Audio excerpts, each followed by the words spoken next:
In front of me is Tecno Spark Go 2024, and today I would like to show you how you can check a password saved in Google Passwords Manager.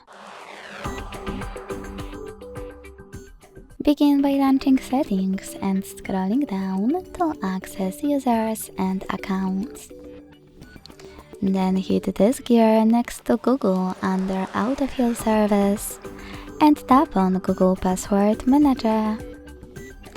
Following that, tap on any password that you wish to check and enter your screen lock. Then use this eye icon next to your password to make it visible. Thanks so much for watching. If you enjoyed this video, leave a like, comment and subscribe. Bye!